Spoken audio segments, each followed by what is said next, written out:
Hello students, so now let's see about the new theory which is a forces between multiple charges.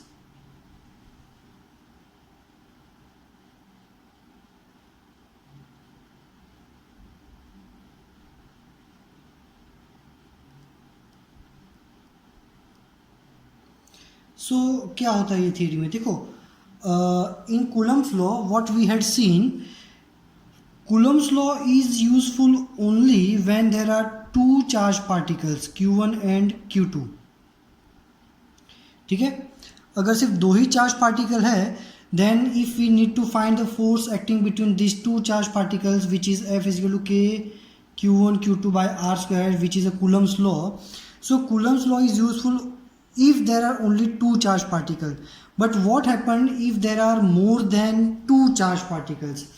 Let's say that this one is the origin O and we have to find force acting on a charge Q1.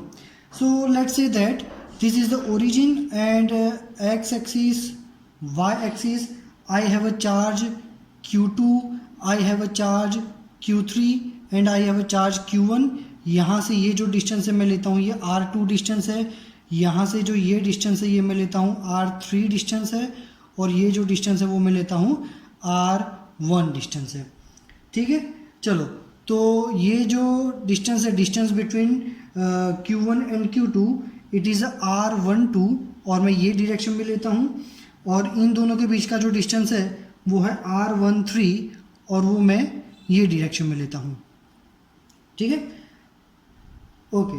सो अब यहाँ पे देखो तीन charge particle है Q1, Q2 and Q3 और मुझे क्या करना है कि I have to find force acting on charge Q1.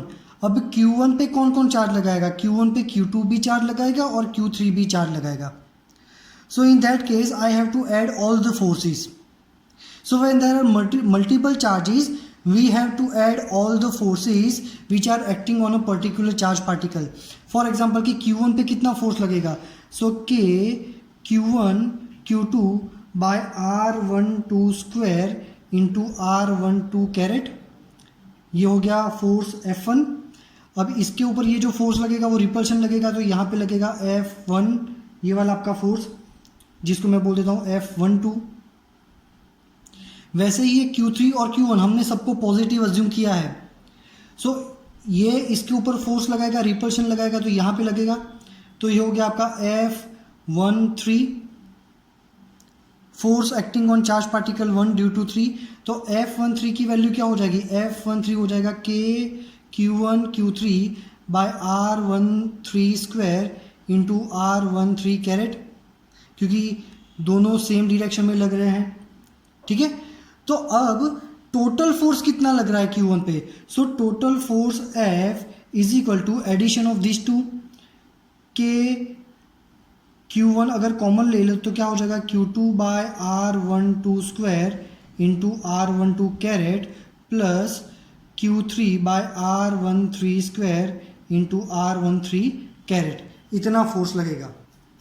इन दोनों को बस इन दोनों का एडिशन किया है और एडिशन करके मैंने Q1 बाहर निकाल दिया, बस बाकी कुछ नहीं किया. सो ये हो गया आपका टोटल फोर्स जिसको मैं अब कह रहा हूँ F1. ठीक है, total force acting on charge particle Q1. तो ये कौन सी डायरेक्शन में लगेगा?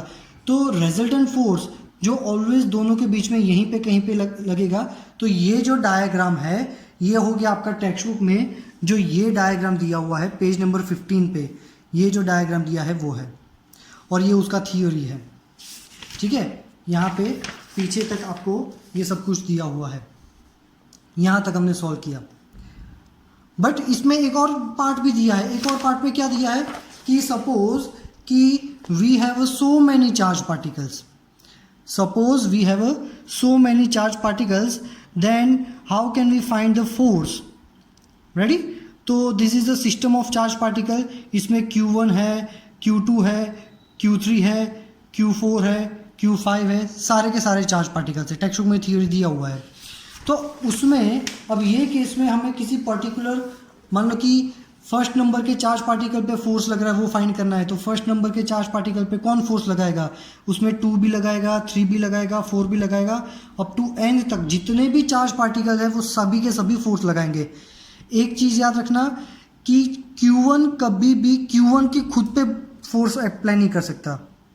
Charge particle can never apply a force on to itself, है ना। Q1 चार्ज पार्टिकल कभी खुद पे मतलब Q1 पे फोर्स कभी नहीं लगाएगा। सो यहाँ पे F12 लिखा है, force acting on 1 due to 2, force acting on 1 due to 3 and force acting 1 due to n।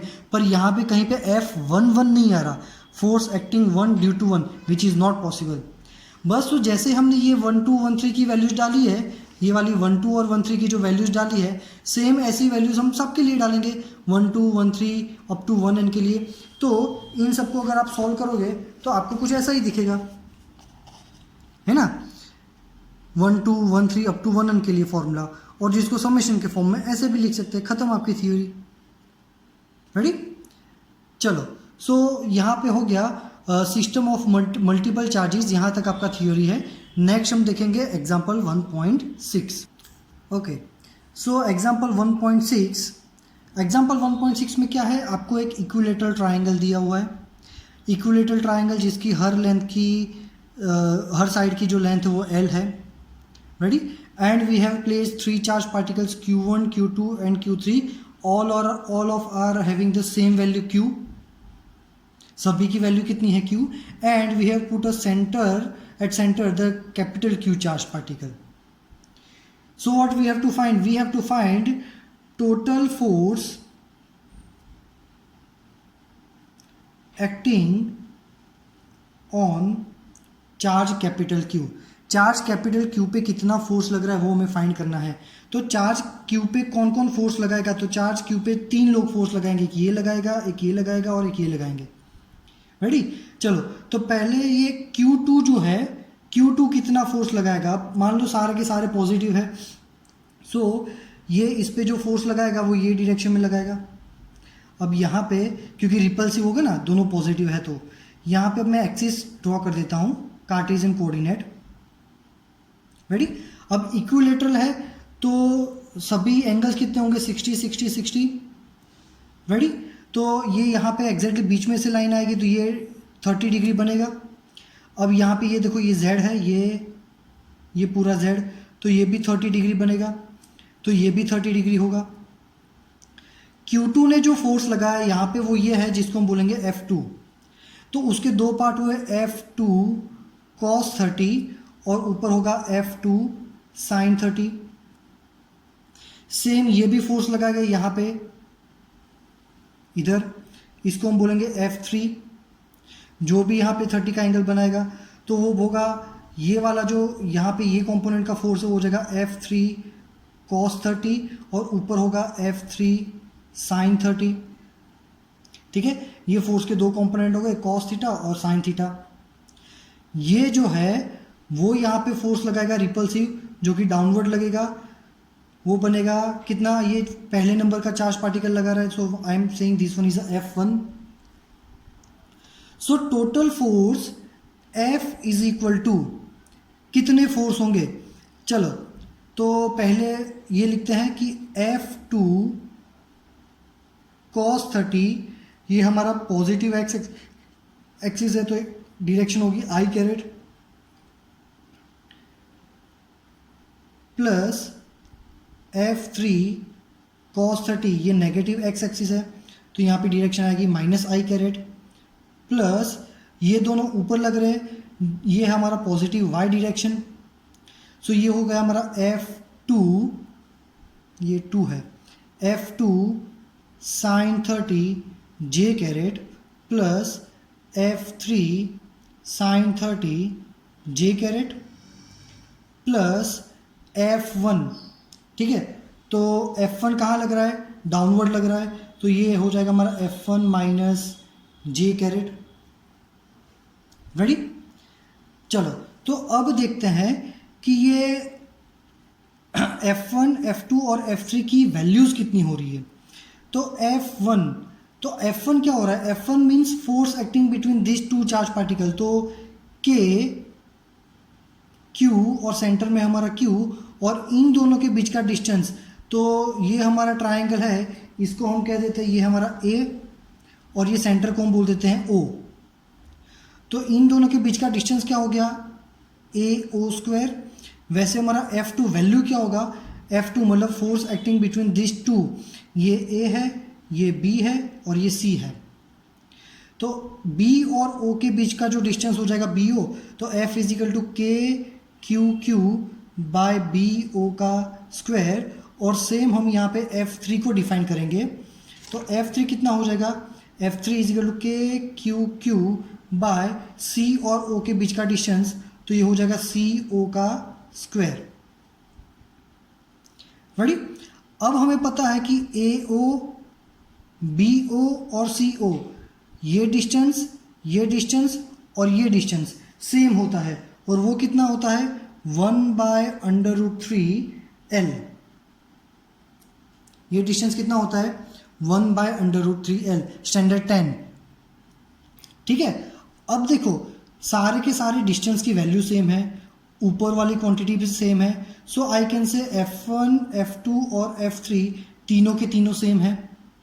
देख लो अब सब कुछ सेम हो गया, सिर्फ नीचे का अलग था, लेकिन मैथमेटिकल बेसिक मैथमेटिक्स अप्लाई करो तो पता चलता है कि ये डिस्टेंस भी सेम है, मतलब सारे के सारे फोर्स की वैल्यू सेम है। सो सारे के सारे फोर्सेस को मैं डिनोट करता हूँ F से।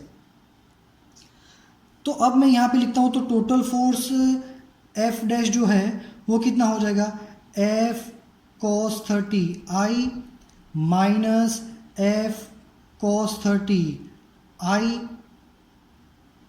Plus F sin 30 J plus F sin 30 J minus F। क्या किया मैंने, सारे F1, F2 और F3 की जगह पे लिख दिया F, जो मैंने यहाँ पे प्रूव किया है, तो ये कैंसिल हो गया। सो नेट फोर्स F डैश क्या हो जाएगा, नेट फोर्स F डैश हो जाएगा F sin 30 plus F sin 30, 2F sin 30 J caret minus F। So net force F dash is equal to 2F sin 30 कितना होता है 1/2 J caret minus F J caret, 2 cancel. So net force F dash is equal to F J caret minus F J caret, so total force is 0। So total force acting on this charge particle which is place at the centroid is 0। Ready. तो ये हो गया आपका example 1.6। Next हम देखेंगे example 1.7। Okay students, so example number 1.7, ये question में क्या दिया हुआ है कि ये क्वेश्चन में आपको एक इक्विलेटरल ट्राइंगल दिया है और उसके 3 कॉर्नर्स पे हमने चार्ज रखे हैं। Q1 is equal to Q है, Q2 is equal to also Q and Q3 is equal to minus Q। और हमें फाइंड क्या करना है, what is the force on each charge, हर एक चार्ज पे कितना फोर्स लग रहा है वो हमें फाइंड करना है। सो पहले हम देखते हैं कि Q1 पे कितना फोर्स लग रहा है। Total force acting on Q1, तो Q1 पे कौन कौन फोर्स लगाएगा, एक तो Q2 लगाएगा और एक Q3 लगाएगा। ठीक है। अब ये पॉजिटिव और ये भी पॉजिटिव है, तो ये जो इस पे फोर्स लगाएगा वो रिपल्सिव होगा, जो कि यहाँ पे लगेगा, तो इसको हम बोलेंगे force acting on 1 due to 2। Ready. अब Q1 पे ये Q3 भी फोर्स लगाएगा, force acting on Q1 due to Q3। अब Q3 नेगेटिव है, तो नेगेटिव जब पॉजिटिव पे फोर्स लगाएगा तो अट्रैक्टिव लगाएगा, तो ये डायरेक्शन में लगाएगा। तो ये हो गया हमारा F13। रेडी। और इन दोनों का रिजल्टेंट फोर्स जो भी है वो यहां पे मिलेगा। ये होगा कि F1 पे टोटल फोर्स क्या लग रहा है, टोटल फोर्स इतना लग रहा है, ये वाला। ठीक है। चलो सेम लाइक दैट हम इसके लिए भी अप्लाई कर सकते हैं कि Q2 पे क्या क्या फोर्स लगेंगे, total force acting on Q2। तो Q2 पे पहले Q1 लगाएगा, दोनों पॉजिटिव है तो रिपल्शन होगा, तो ये हो गया आपका F21। Q2 पे Q1 की वजह से फोर्स लगेगा, Q2 पे Q3 की वजह से फोर्स लगेगा अट्रैक्टिव, F23। और इन दोनों का रिजल्टेंट हमारा लगेगा इन दोनों के बीच में यहीं पे कहीं पे। ये हो गया हमारा F2, 2 पे लग रहा है जो टोटल फोर्स वो। अब हो गया हमारा क्या फाइंड करना है, Q3 पे कितना फोर्स लगेगा। तो Q3 पे फोर्स लगेगा, ये नेगेटिव है और ये पॉजिटिव, तो पहले ये फोर्स लगाएगा। कितना लगाएगा, एट्रैक्टिव। कितना फोर्स लगाएगा, एट्रैक्टिव, तो वो यहाँ पे लगाएगा। ये इस पे जो फोर्स लगाएगा एट्रैक्टिव फोर्स लगाएगा, इसको बोलेंगे F31। वैसे ये भी इसके ऊपर फोर्स लगाएगा तो वो भी उसको एट्रैक्टिव फोर्स लगाएगा, तो ये हो गया हमारा F21। रेडी, चलो। सो इन दोनों का रिजल्टेंट फोर्स ये F31 और सॉरी ये हमारा जो F32, यहाँ पे मैंने गलत लिखा है, यहाँ पे हो जाएगा F32। रेडी, तो यहाँ पे देखो कि सारे के सारे जो फोर्सेस हैं इन दोनों का रिजल्टेंट फोर्स ये। Ready, so third charge particle पे पहला लगा रहा है एट्रैक्टिव, थर्ड चार्ज पार्टिकल पे सेकंड लगा रहा है एट्रैक्टिव, वो यहाँ पे लगाएगा। रेडी, चलो। तो अब देखो ये हो गया हमारा F3। So total force on each other should be zero. क्यों जीरो होगा, तो इसके बहुत सारे रीजन है कि क्यों जीरो होगा। एक तो हमने कूलम्स लॉ का जो वेक्टर फॉर्म पढ़ा उसमें ही देखा था कि फोर्स इक्वल एंड ऑपोजिट लगता है which obeys third law of motion. और यहाँ पे देख लो, जितना फोर्स यहाँ पे लग रहा है उतना फोर्स यहाँ पर भी लग रहा है, जितना फोर्स यहाँ पे लग रहा है उतना फोर्स यहाँ पर भी लग रहा है, जितना फोर्स यहाँ पे लग रहा है उतना फोर्स यहाँ पर भी लग रहा है। तो ये सारे फोर्सेस तो एक दूसरे को कैंसिल आउट कर रहे हैं, ठीक है। अब ये जो फोर्स बचे हैं, ठीक है, तो इवेंचुअली तो हमारा सारा हो गया। ये तो हमारे टोटल फोर्सेस है, ये और ये तो बुक में दिया है इसलिए लिखना पड़ रहा है। बाकी कंपोनेंट्स की बात करो तो ये फोर्स और ये फोर्स जीरो हो गया, ये फोर्स और ये फोर्स जीरो हो गया, ये फोर्स एंड ये फोर्स जीरो हो गया। So total force acting on each other particle is zero. सो हमारा आंसर ये है कि what is the force on each charge, it is a zero. समझ में आ रहा है। तो ये हो गया हमारा एग्जाम्पल 1.7। तो नेक्स्ट लेक्चर में अब हम देखेंगे, इलेक्ट्रिक फील्ड। रेडी, जो कि थोड़ा बड़ा कंसेप्ट है। तो अभी हमारे पास टाइम थोड़ा कम है, ऑनलाइन में 20 मिनट से ज़्यादा का लेक्चर रिकॉर्ड नहीं हो पा रहा, सो 18 मिनट ज़्यादा हो गया है। सो बेटर इज़ दैट कि हम इलेक्ट्रिक फील्ड जो है वो नेक्स्ट लेक्चर में रखेंगे। ये सारे न्यूमेरिकल्स को एक बार तुम सेल्फ करना, ठीक है। ये इसको अगर सेल्फ करोगे तो ही अच्छे से होगा, अदरवाइज ये पॉसिबल नहीं होगा अभी तुमसे। रेडी, ओके, चलो।